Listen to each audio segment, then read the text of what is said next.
They say jewels carry memories. That when light strikes a gem the right way, it remembers every hand that has held it, every whisper that has passed over its surface, every betrayal that tarnished its shine. So what happens when a jewel meant for loyalty ends up in the hands of deceit? Before we continue, please hit the like button, subscribe to the channel, and turn on the notification bell for updates. Tonight, we unravel the story of the Queen Mother's private jewels and how Princess Alexandra quietly, deliberately, and with royal precision bypassed Meghan Markle entirely, choosing Catherine, the Princess of Wales, as their rightful heir. It's not just a story about diamonds and crowns. It's about loyalty, legacy, and the unspoken rule of the royal bloodline, that traitors, no matter how charming, will never inherit the throne of trust. Imagine this, behind the high walls of Clarence House, in a room untouched since the Queen Mother's passing, a small velvet box sits inside a mahogany drawer. Its hinges creak softly when opened, revealing not just priceless stones, but decades of history, and one name that was never supposed to be spoken again. That name was Meghan Markle. Now, before you think this is just another royal feud, stop and consider something deeper. Why now? Why would Princess Alexandra, one of the most discreet and respected members of the royal circle, suddenly make this move? Quietly transferring jewels once worn by the Queen Mother herself to Catherine, while ensuring Meghan received nothing. This wasn't a coincidence. It was a decision written in legacy, reinforced by bloodline, and triggered by betrayal. The truth is, this story began long before Meghan ever stepped foot into Buckingham Palace. It started decades ago, with a promise, an oath, and a woman who saw the storm coming long before the tabloids did. The Queen Mother, a matriarch whose instincts were sharper than any crown jewel. She once wrote in her private letters that loyalty will outlast glamour. And perhaps, even in her final days, she knew there would come a moment when that loyalty would be tested and found wanting. For years, royal watchers believed the Queen Mother's most intimate jewelry collection, not the ones displayed publicly, but the pieces she kept locked away from even the crown jeweler, would eventually be divided among her grandchildren and their spouses. Yet, quietly, a document was drawn up, witnessed by Princess Alexandra and one other unnamed figure, declaring that certain heirlooms were not to be distributed based on hierarchy or title, but based on demonstrated devotion to the continuity of the monarchy. Those words would echo years later, when one duchess walked away from royal duty and another stepped deeper into it. Think about that. Demonstrated devotion. That wasn't a legal phrase. It was moral code. And in a family where duty is everything, those words meant life or exile. Meghan Markle, for all her charisma and rebellion, was never going to meet that mark.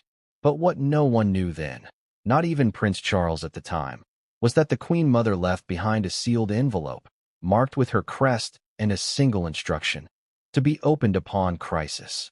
That envelope remained untouched for over 2 decades, until the day Princess Alexandra, now in her late 80s, reportedly summoned Catherine to a quiet meeting at Windsor.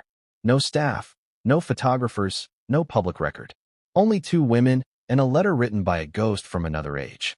The details of that meeting remain one of the most closely guarded secrets in royal circles, but whispers leaked through, as they always do. A butler mentioned the faint scent of lavender, the Queen Mother's favorite fragrance, lingering in the room.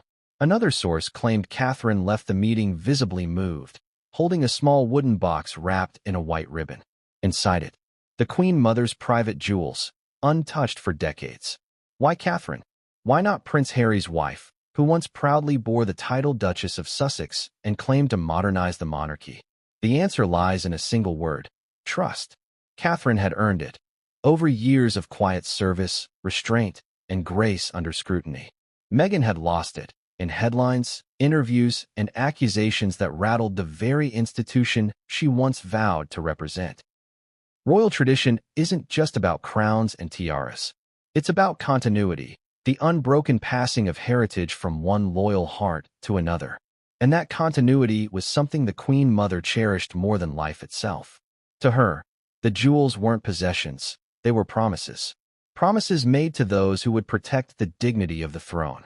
And when Meghan walked away, publicly denouncing the very family that once embraced her, she unknowingly severed any claim to that promise.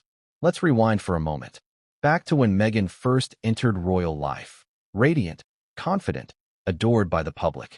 There was a time, believe it or not, when insiders whispered that she might be entrusted with part of the Queen Mother's lesser-known collection. Not the crown jewels, of course, but smaller, sentimental pieces passed through generations. A sapphire brooch, a pair of diamond drop earrings worn during wartime morale visits, and a delicate tiara that once belonged to the Queen Mother's own mother. Those discussions ended abruptly after Meghan's first clash with royal staff, the infamous tiara gate that insiders still whisper about. The Queen's dresser, Angela Kelly, was said to have remarked afterward, "There's a reason the vault stays locked." From that moment, something shifted. The charm began to crack, and the family began to see patterns the Queen Mother had warned about decades earlier. "Beware those who confuse duty for desire," she had once told her niece. Princess Alexandra never forgot those words. So when the storm finally broke, when the Sussexes left for California, Alexandra knew exactly what she had to do. It wasn't vengeance. It was preservation. For those who know Alexandra's history, this makes perfect sense. She has long been the family's quiet enforcer of moral order, the kind of royal who attends every charity, writes every thank you note, and keeps her opinions locked tighter than the vault she oversees. She doesn't speak much, but when she acts, her actions ripple through generations. And this time, that ripple came in the form of an inheritance denied, not out of spite, but out of principle. Imagine the symbolism. The jewels once belonging to a Queen Mother known for unity, grace, and endurance now resting in the hands of Catherine, a woman admired for exactly those same traits. It wasn't just a transfer of diamonds. It was the monarchy's way of saying, "We have chosen our heir of loyalty." And whether the palace admits it publicly or not, it was also a message to Meghan. You are no longer part of this story. But this isn't merely about favoritism. Behind this royal exchange lies a coded message, one steeped in generations of hidden tradition. For centuries, the British monarchy has used heirlooms not just as symbols of beauty, but as instruments of communication. Each gem, each setting, each engraving holds meaning. A ruby signifies sacrifice, an emerald loyalty, a sapphire truth.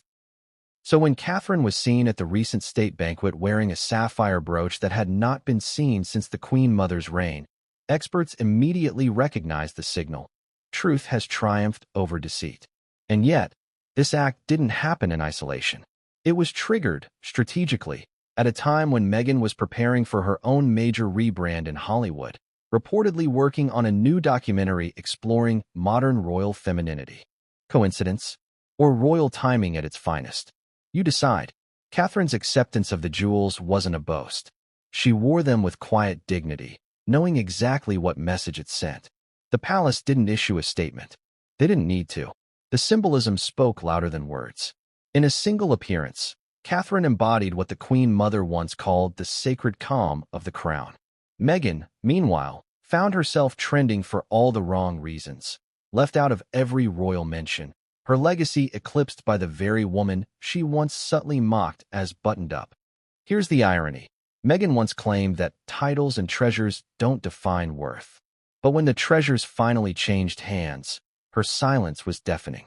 Those who once defended her began to question why she wasn't mentioned in the Queen Mother's lineage of legacy. Could it be that the monarchy was erasing her, piece by piece, until her name existed only in footnotes? Perhaps that's the plan, quiet erasure through omission, dressed in royal politeness. Meanwhile, Princess Alexandra, now frail but formidable, was said to have whispered to Catherine during that Windsor meeting, "These belong to the one who stayed." Simple, chilling, and final. That single line has since echoed through every royal insider network like a secret mantra, the one who stayed. But what exactly is inside that box? Some say it contains the Queen Mother's favorite triple-strand pearl necklace, the one she wore during the darkest days of World War II, when bombs fell over London and she refused to leave the palace. Others insist it's a rare diamond and sapphire set reserved only for the Queen Consort's private collection. Whatever the contents, one thing is certain, Meghan will never see them. And that decision, to bypass Meghan completely, wasn't personal. It was institutional. In the eyes of the monarchy, The jewels are not rewards for popularity. They are symbols of trustworthiness. Meghan's departure, her interviews, her accusations, they didn't just damage relationships. They broke a centuries-old trust. And once broken, that trust is never restored. Ask yourself this. If you were Princess Alexandra, sworn by oath to guard the Queen Mother's legacy, would you hand her most sacred possessions to a woman who publicly accused the monarchy of cruelty and bias? Or would you give them to someone who endured quietly, served faithfully, and carried the dignity of the crown without complaint? The answer, for Alexandra, was crystal clear. Still, what makes this story truly haunting isn't just the decision, it's the timing. The handover reportedly occurred just weeks before Meghan's latest attempt to reconnect with the royal family during a charity event in London. Royal aides allegedly refused her request for private meetings. And while Meghan was boarding her flight back to Los Angeles, Princess Alexandra was finalizing the handover ceremony to Catherine. Two women, two worlds, separated by more than just geography, separated by legacy. Now, insiders claim this move has sent shockwaves through royal circles. The gesture wasn't just symbolic, it was final. The Queen Mother's jewels are often viewed as a royal barometer. They reflect the palace's mood. To give them to Catherine was to declare her the future matriarch, the moral compass of the monarchy. To deny Meghan was to officially close her chapter, a quiet royal excommunication. And yet, there's one unanswered question that lingers in the air like the echo of a tolling bell. What exactly did that sealed letter say? What words written by the Queen Mother so long ago could justify such a decisive act of exclusion? Princess Alexandra has never revealed its contents, but rumors persist, whispers of a line that sent chills through even the most stoic courtiers. There shall be no inheritance for those who betray the crown. And that is where our story begins. Because this was never just about jewels. It was about legacy. And the haunting way in which history always knows how to choose its rightful heirs. But what came next would change everything, and no one saw it coming. What if the truth was never lost, just locked away? What if, beneath the polished marble floors of Clarence House, in the silence of a sealed chamber, lay the key to understanding the monarchy's most guarded secrets? That's where we begin tonight. Picture this. A dimly lit corridor lined with portraits of forgotten royals, their painted eyes following you as you walk past.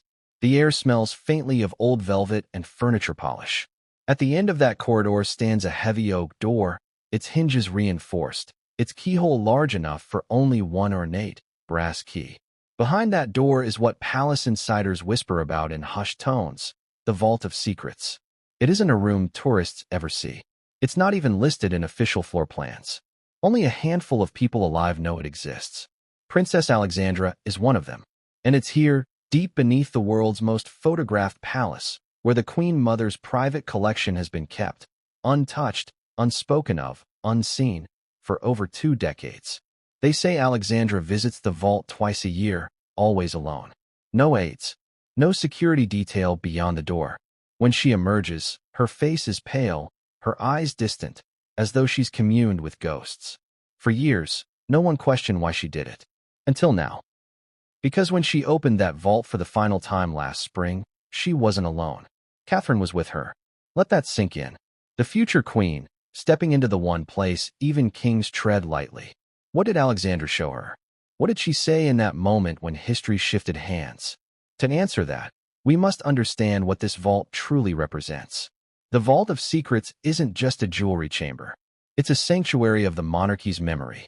Inside are treasures not cataloged in royal archives. Jewels passed quietly between mothers and daughters. Items never insured because their value isn't measured in pounds, but in promises. There are diaries wrapped in linen, letters sealed with wax, and jewels marked not with a crest, but with initials, personal, intimate, human. And among them lies the Queen Mother's private trust collection, a set of heirlooms she vowed would never be auctioned, divided, or publicly displayed. She called them her hearts of stone, a cryptic term historians long misinterpreted as poetic. But as Alexandra later revealed to Catherine, those hearts were literal, jewels cut in heart shapes, each carrying symbolic meaning. One for courage, one for truth, one for loyalty. Now, imagine this scene. Alexandra and Catherine descending the narrow spiral staircase, the light from their lanterns flickering across the stone walls. The door creaks open after a metallic click echoes through the corridor. Inside, dust motes swirl like golden snow in the air. The vault glows faintly, as if it remembers who has come. Alexandra steps forward first, her gloved hand trembling slightly as she presses her palm against the marble table at the center of the room. This, she reportedly told Catherine, is where the Queen Mother's heart still lives. In front of them, laid out on a velvet cloth, were 5 boxes, each carved with symbols, lions, crowns, initials. 4 of those boxes had been opened before, given to the rightful heirs years ago. Only one remained sealed. Its engraving, E.W. Elizabeth Windsor. Inside that final box lay the jewels that had never been seen again since the Queen Mother's funeral. Until that moment. Now, the question you should be asking is, why Catherine? Why would Princess Alexandra bring her here, of all people, and at this exact moment in royal history? The answer lies in a letter the Queen Mother wrote, stored alongside the jewels. A single page, written in her distinctive looping script, and signed not with her title, but with her name. To my successor in grace, it began, may these pass only to she who keeps faith when faith is tested. Not to the eldest, not to the crown, but to she who keeps faith.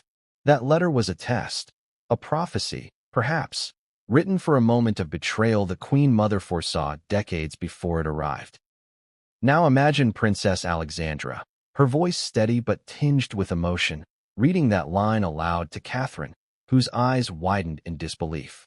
She had always been loyal, yes, but to hear that the Queen Mother had somehow written about her, years before she was even born, must have felt otherworldly, almost fated.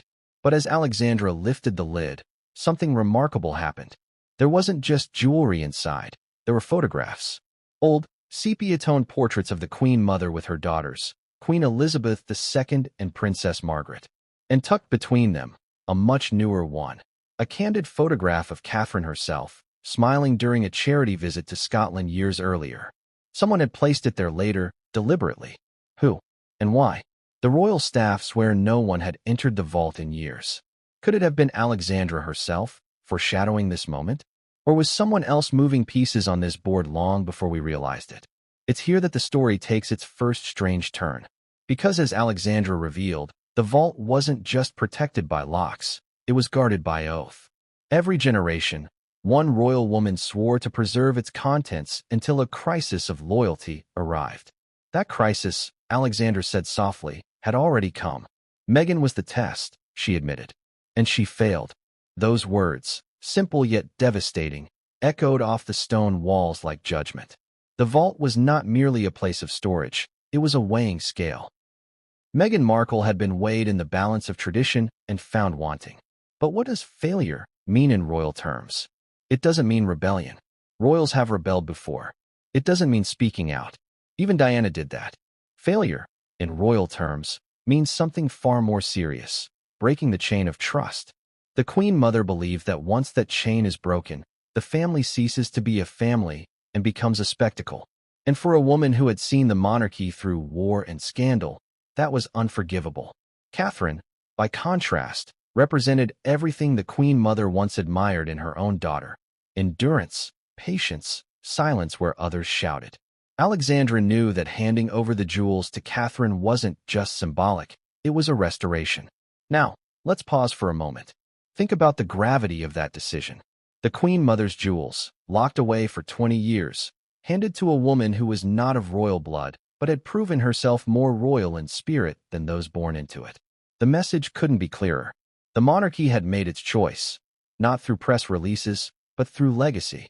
But that wasn't the end of the revelation inside that vault. In the back corner of the room, behind the main display, Catherine noticed a small drawer. Hidden, dusty, almost forgotten. Alexandra hesitated before touching it. That one, she whispered, is not meant for public eyes. Catherine asked what was inside, but Alexandra only smiled faintly and said, "It's a reminder." When she finally slid the drawer open, Catherine gasped. Inside was a broken pearl necklace. The clasp snapped, the pearls scattered loosely in a small satin pouch. Attached was a tag in the Queen Mother's handwriting. for those who thought duty was decoration. What did that mean? Historians now speculate it was the Queen Mother's silent rebuke, perhaps to someone who once betrayed royal trust for fame, money, or power. But here's the eerie part.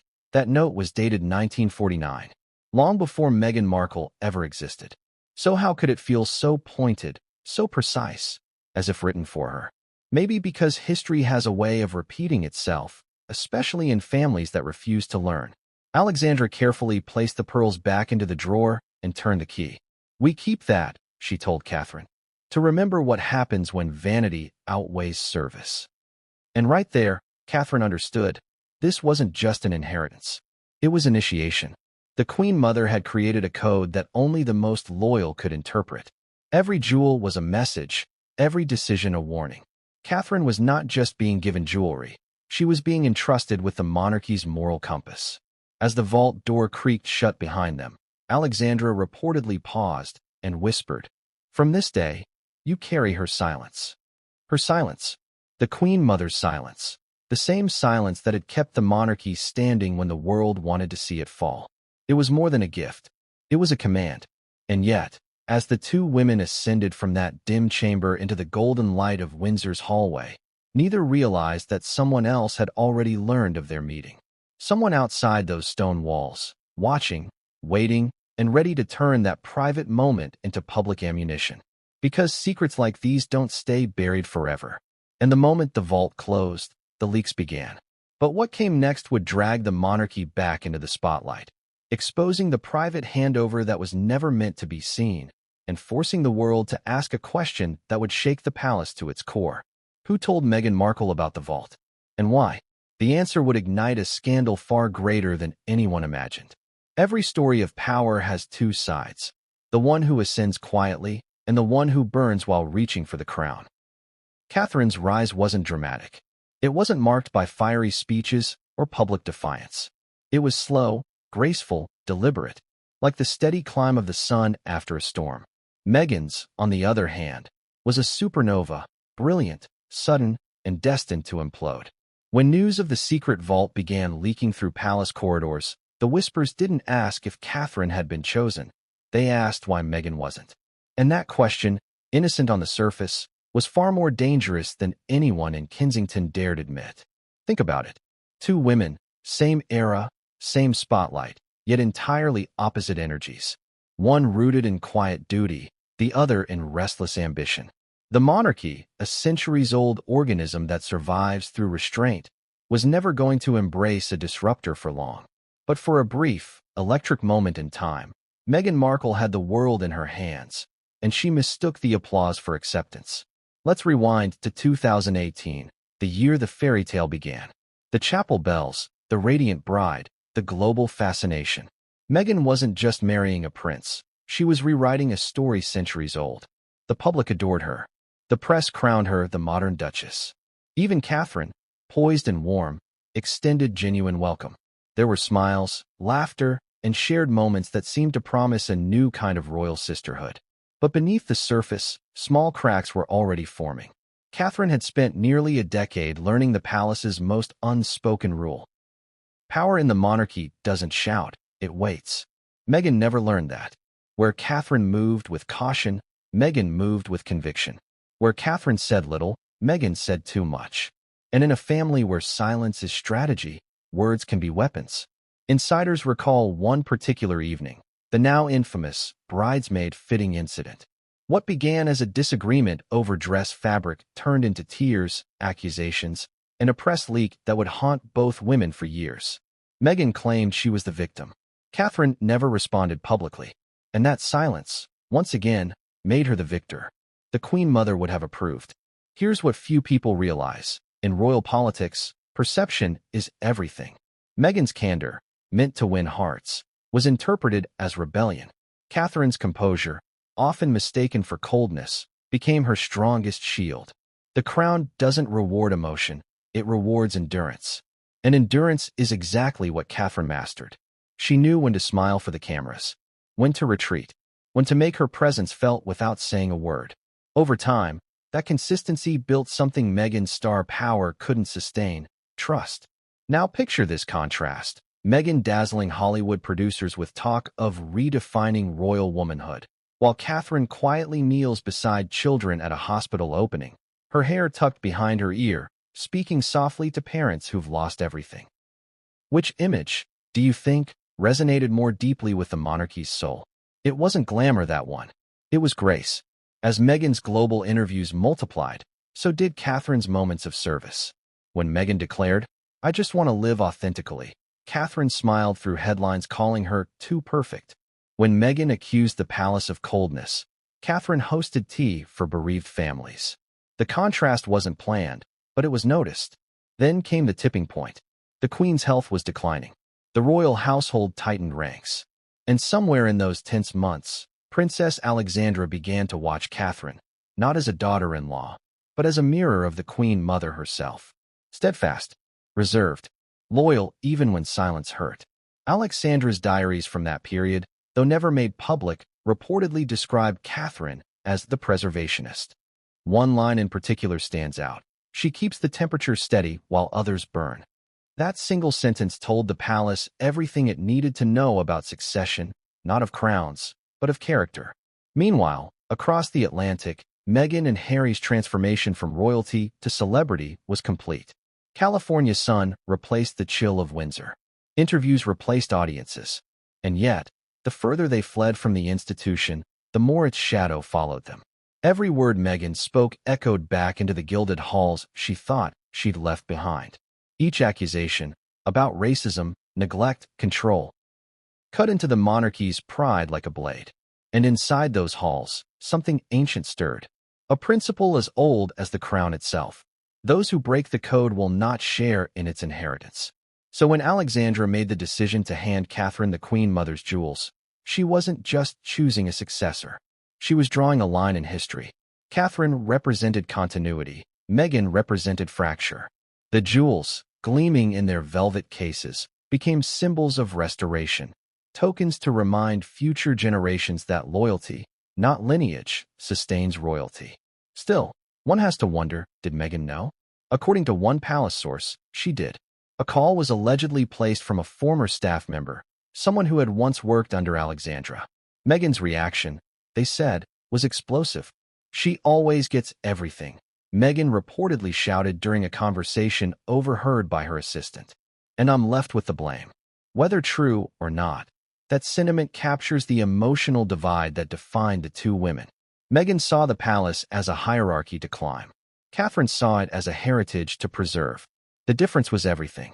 As Catherine's star rose, graceful, consistent, luminous in its restraint, Meghan's grew volatile, flickering between empowerment and anger. Every statement she made to the press was dissected. Every gesture Catherine made in silence was celebrated. The irony? Meghan had once accused Catherine of being too polished. Yet it was that very polish that protected her when the world turned hostile. Royal historians now call this period the divergence. Two duchesses walking opposite paths, one ascending toward queenhood, the other toward exile. Catherine embraced service. Meghan embraced spectacle. Catherine built bridges. Meghan burned them. Even within the palace, loyalties shifted. Longtime courtiers who once admired Meghan's energy began withdrawing. Invitations slowed. Mentions and speeches vanished. The monarchy was quietly reabsorbing its narrative, removing foreign threads one by one. And when Catherine appeared at the state dinner wearing the Queen Mother's brooch, the final message was sent without a word. The legacy had passed to its rightful heir. But Catherine's rise wasn't purely triumph. There were tears, too, private moments of exhaustion, unseen pressures of expectation. She had watched the fallout between Harry and William with heartbreak. She had endured years of tabloid scrutiny herself. Yet, unlike Meghan, she never fought back publicly. That was her strength, the art of dignified endurance. Some say that's what convinced Princess Alexandra she was ready. "She absorbs chaos," Alexandra told a confidant. "That's the mark of a queen." And as Catherine continued her quiet reign of composure, Meghan's isolation deepened. Hollywood parties, lavish contracts, high-profile friends, they all filled the silence left by royal absence, but none could replace it. The prestige of proximity to the crown had evaporated. She was visible, but irrelevant. Yet the story didn't end there. For in every royal ascent, there's always an undercurrent of danger. Catherine's new status made her both admired and envied. The media began drawing harsher comparisons, the public more polarized. And Meghan, watching from afar, saw her rivals' glow only intensify. The world began to notice what the palace had long known. There was a new matriarch in the making. But as Catherine's popularity soared, the royal household made one mistake. They underestimated how far Meghan was willing to go to reclaim her narrative. Reports began surfacing of secret negotiations, potential tell-all memoirs, and even alleged unauthorized interviews with insiders who claimed to know about the vault and the jewels. Someone, somewhere, was feeding Meghan information. Someone within those walls still loyal to her, or perhaps afraid of her. And that's when the palace panic began. Because if Meghan could expose even a fragment of what transpired in that vault, it wouldn't just embarrass the crown. It would undermine the Queen Mother's prophecy itself. The line of loyalty would blur. The air of faith could be questioned. And Alexandra's quiet act of transfer would transform into a scandal of betrayal. Late-night meetings were held. Advisors drafted contingency plans. Catherine, ever composed, attended her engagements as though nothing had changed. But privately, she understood the stakes. If Meghan turned this into another public war, the monarchy could fracture beyond repair. It was a battle of silence versus noise. One fought with jewels and gestures, the other with microphones and cameras.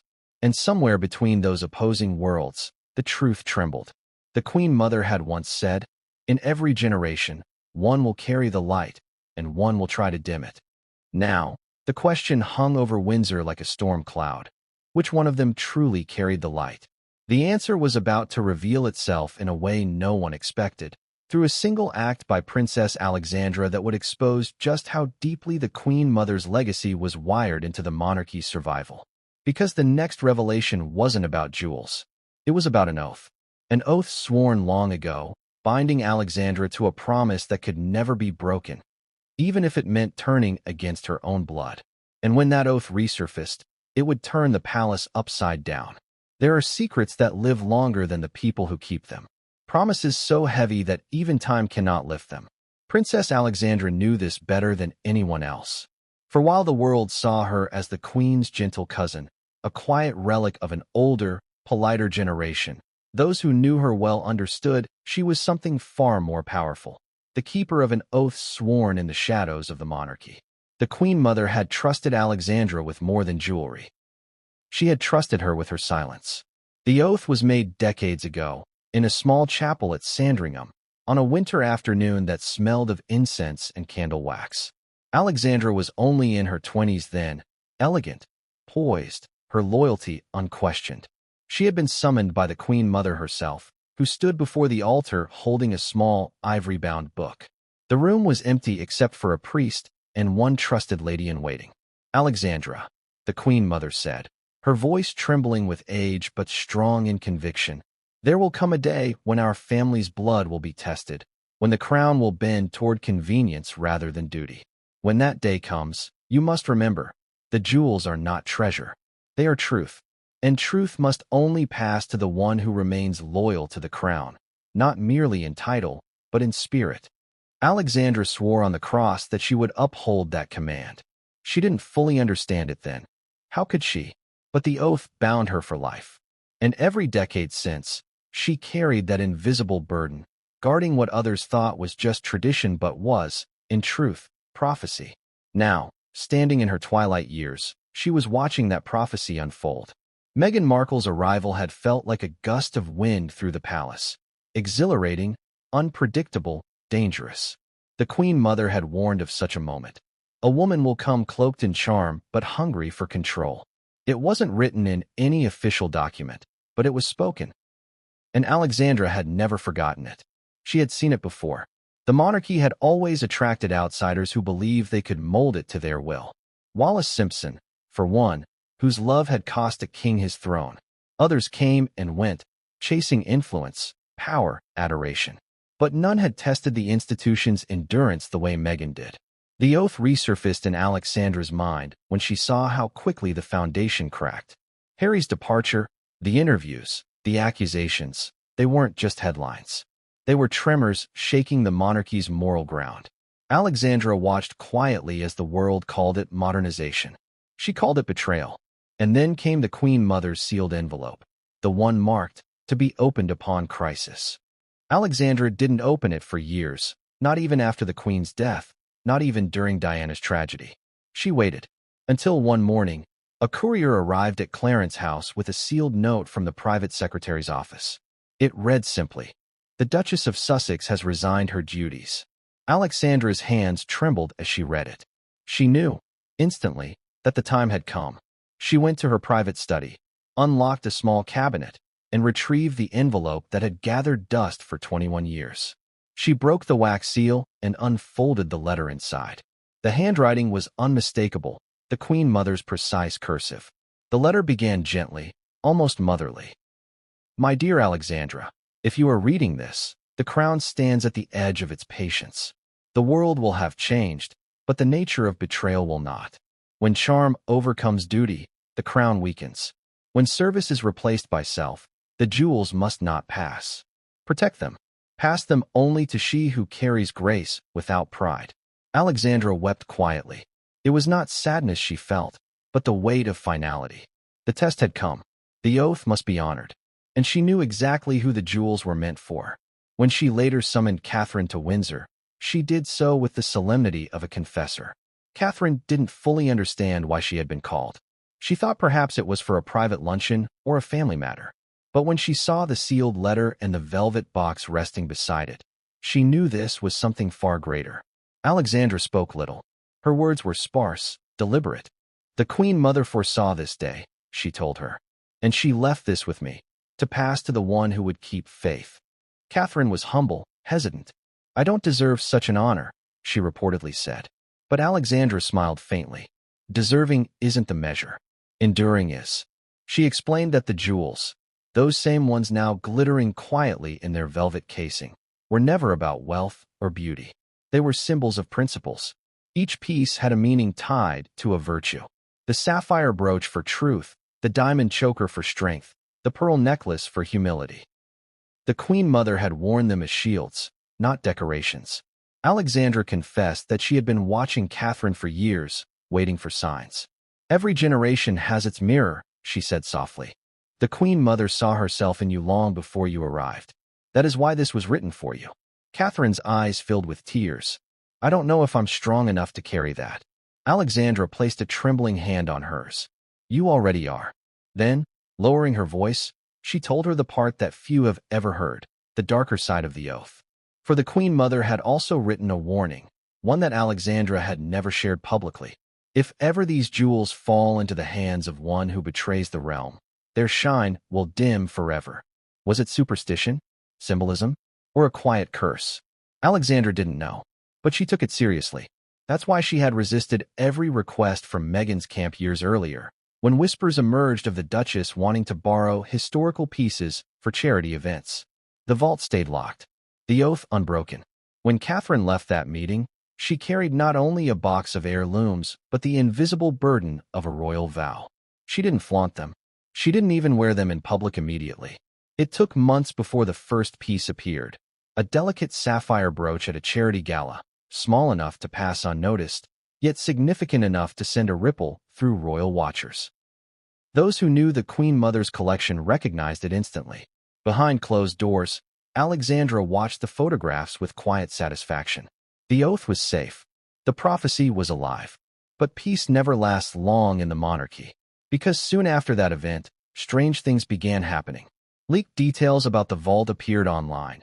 Obscure facts that only a handful of people could possibly know.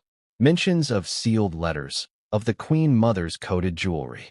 Rumors that the jewels had been redistributed to erase Meghan Markle's legacy. It wasn't just gossip anymore, it was infiltration. Alexandra's first thought was disbelief. Only 2 people had been in that vault.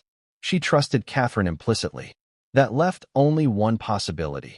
Someone within the royal staff, someone loyal to the Sussexes, had betrayed the oath's secrecy. She began her own quiet inquiry. No press, no official investigation, just private conversations with long-serving courtiers. What she uncovered shocked her. a pattern of subtle information leaks tracing back to a retired staff member who had once worked under the Duchess of Sussex. That person had allegedly been approached by a media consultant in California offering money for insight into the Queen Mother's private collection. Alexandra was furious, not for herself, but for what it represented, the desecration of trust, the very thing the oath was meant to protect. She knew she couldn't go to the palace with this. The monarchy avoids scandal like the plague, so she acted in silence. She ordered the vault sealed indefinitely. She summoned her attorney to revise her own will, ensuring the jewels transferred to Catherine would be legally untouchable.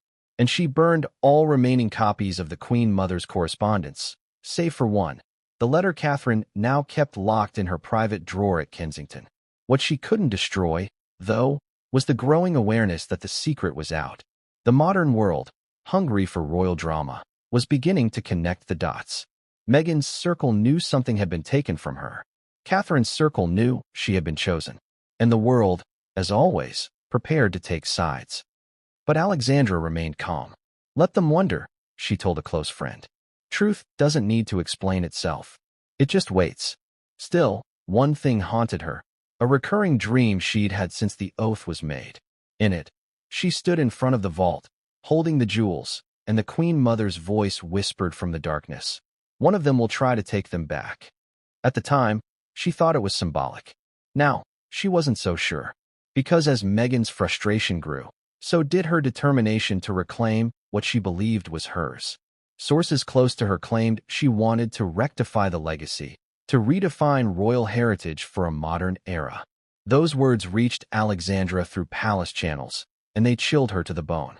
Redefine royal heritage, the very idea the Queen Mother had feared most. Alexandra knew she was nearing the end of her life. Her health was fragile, her days quieter now, but even as her strength waned, her resolve did not. She had sworn an oath to protect the jewels and the meaning they carried. She would not let that oath die with her. So she made a final decision, one that would ensure the Queen Mother's prophecy could never be undone. She prepared one last document, a sealed testament of her own, to be delivered only after her passing. It contained everything: the history of the oath, the meaning of each jewel, the truth about the Queen Mother's warning. And in it, she named Catherine as her successor, not just as custodian of the jewels, but as the new keeper of the oath. But what Alexandra didn't realize was that this final act of loyalty would soon set off a chain reaction, one that would expose how deep the divisions within the royal household truly ran. Because someone, hidden among the staff who served her tea, already knew about that final testament and was planning to intercept it. And once that secret left Alexandra's house, nothing in the monarchy would ever be the same again. It began quietly, as all royal downfalls do, not with a single explosion, but with a slow unraveling. One moment Meghan Markle was the dazzling Duchess of Sussex, the woman who promised to bring light into the monarchy. The next, she was standing in that very light, exposed for what the palace now considered her most dangerous flaw: disloyalty. You see, every monarchy survives on illusion. Behind the curtains of grandeur and tradition, there's a fragile ecosystem of silence, secrecy, and self-restraint. The moment someone breaks that code, the illusion collapses. Meghan didn't just tear the curtain. She ripped the stage apart and invited the world to watch. It started with whispers. Meghan was reportedly furious after learning, through indirect channels, that Princess Alexandra had passed the Queen Mother's private jewels to Catherine. The handover had been done discreetly, under heavy confidentiality, but nothing stays buried in the royal circle for long. There are always murmurs. There are always watchers. At first, Meghan dismissed the rumor. They wouldn't dare, she told a friend, half laughing, half defiant. But the laughter didn't last. When Catherine appeared at the state dinner in early spring, her sapphire brooch gleaming under the chandeliers, the very one the Queen Mother was last photographed wearing in 1981, Meghan's expression during her next public appearance said everything. The mask of composure cracked. She felt humiliated, one Hollywood associate later confessed.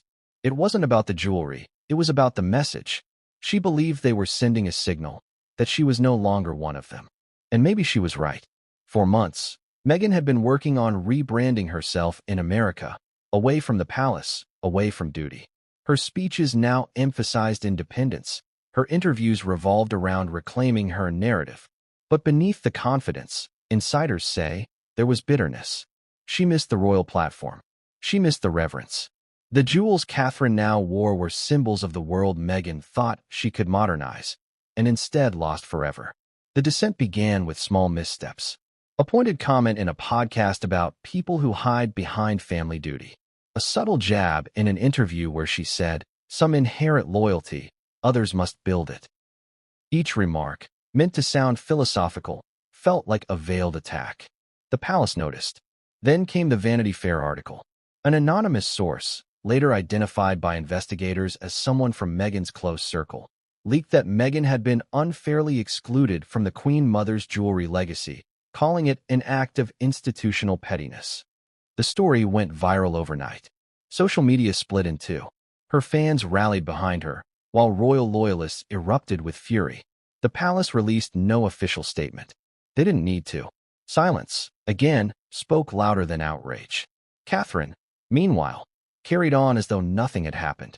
The contrast infuriated Meghan further. Every calm photo of Catherine smiling in the rain became a quiet indictment of Meghan's temper. Every public appearance felt like a reminder of who the monarchy had chosen and who they had left behind. The fallout deepened when a private letter Meghan had written to a royal aide was leaked to the press. In it, she complained about being systematically erased from the royal narrative and hinted that she had records and receipts to prove her treatment. The letter, once made public, triggered a PR storm. The British tabloids feasted. Even her allies in the States began to step back. Meghan's biggest mistake, one former palace staffer later said, was thinking she could outmaneuver an institution built on patience. She fought with noise. They fought with time. And time was merciless. As Catherine's image rose to near sainthood levels, warm, elegant, untouchable, Meghan's began to falter. Hollywood producers grew wary of her volatility. Friends whispered about her controlling nature. And worst of all, her relationship with Prince Harry began to strain under the weight of constant backlash. One night, during a dinner in Montecito, Meghan reportedly slammed her glass onto the table and said, "They've taken everything from me. Even the dead Queen Mother is against me." Harry, by some accounts, sat in silence. He'd grown weary of the war. Meghan's bitterness started to bleed into her work. Her much-anticipated Netflix project about royal womanhood was delayed indefinitely. Sponsors withdrew. Invitations slowed. The world that had once crowned her its modern princess now viewed her as a cautionary tale. The one who had it all and lost it to pride. Still, she refused to back down. Determined to reclaim the spotlight, Meghan began contacting journalists she once trusted. She wanted her side told truthfully, she said. But every time she spoke, the public sympathy she hoped for seemed to slip further away. The charm that had captivated millions now seemed tinged with desperation. And then came the scandal that ended any hope of redemption. A former royal aide in London claimed Meghan had attempted to access archival images of the Queen Mother's jewelry collection through unofficial channels. The request, denied by the Royal Collection Trust, was immediately reported to senior officials. Word reached Princess Alexandra, who, despite her age and frailty, was furious. The audacity, she reportedly whispered to her secretary, to touch what she already betrayed. The palace moved quickly. Security protocols around the vault were reinforced. Access lists were rewritten. Meghan's name, once included in early trust documents, was officially struck out. Permanently. When Meghan learned of this, she exploded. According to a close friend, she shouted, "They've erased me from history." But erasure was precisely the point. The monarchy had decided there would be no place in its future for those who threatened its past. Her response was immediate and reckless. She contacted a journalist known for anti-monarchy exposés, offering exclusive insights into royal hypocrisy. But this time, the palace was ready. Within days, British tabloids published a counterleak. Details about Meghan's tantrums, demands, and private rants about losing her rightful share. It was a ruthless preemptive strike, a royal PR assassination executed with surgical precision. The Duchess was now cornered, publicly ridiculed, privately unraveling. Even her allies noticed the change. Her tone became erratic. her interviews more combative. The woman who once charmed the world now seemed consumed by the very institution she claimed to despise. Catherine, ever composed, continued to rise, an emblem of resilience and dignity. The comparison was brutal and constant. And then, as if destiny wanted to drive the point home, Catherine made a quiet but powerful gesture. During a charity event for children's hospitals, she appeared wearing a simple string of pearls, the same necklace that had once belonged to the Queen Mother. The press called it a tribute to grace. But those who knew the real story understood it was something more, a declaration. The monarchy had chosen its queen. For Meghan, that image was the breaking point. She watched the event on television, silent for a long while, then muttered, "She's wearing my future." But no one corrected her, because by then, everyone knew it had never been hers. In the weeks that followed, Meghan retreated from public life. The lavish parties stopped. The interviews ceased. Even her social media presence dwindled to a whisper. The woman who once believed she could rewrite the royal script was now living in its footnote. And yet, behind the silence, something was stirring. Revenge. Her team began reaching out quietly to publishers again, teasing the possibility of a second memoir, one that would reveal the monarchy's true face. Meghan knew her time in the limelight was fading fast. She needed something explosive, something irreversible. But she didn't know that her next move would lead to a disaster far greater than she imagined. Because while she plotted in Montecito, a message was already making its way across the Atlantic, an encrypted note from London, containing the one secret that could destroy what little credibility she had left. It came from a source she once trusted, and its contents would not only shatter Meghan's remaining alliances, but expose the darkest consequence of her rebellion. The Queen Mother's curse, the one Alexandra had once whispered to Catherine, was about to come true. For the first time in decades, the jewels would dim. Every royal jewel has a story, but some carry something darker than memory, something like a warning. And in the heart of Windsor, inside the royal vault where light barely touches glass, there was one piece that the Queen Mother herself called her guardian. A sapphire and pearl brooch shaped like a teardrop, encased in gold filigree, and rumored to bring clarity to the one who wears it. That brooch would become the most talked-about heirloom in the monarchy's modern history, not for its beauty, but for the chaos it unleashed. It began with its disappearance. The lost brooch of Windsor wasn't supposed to leave the vault. It had remained locked away since 1953, the year of the Queen's coronation. Princess Alexandra, the last living witness to its symbolic power, had sworn to protect it until she found the right heir. The Queen Mother's instruction was crystal clear. This brooch belongs only to she who carries grace when the world burns. For 70 years, no one had met that condition, until Catherine did. In the spring after Alexandra's meeting with Catherine, the brooch resurfaced. Royal insiders whispered that Alexandra herself had personally removed it from the vault and handed it to Catherine, saying quietly, "The Queen Mother always knew this day would come." Catherine was reluctant at first. She understood the weight of symbolism. But Alexandra insisted, "Wear it when the time feels right. The people will see what they need to see." And they did. Catherine first wore the brooch during a private charity dinner for bereaved military families.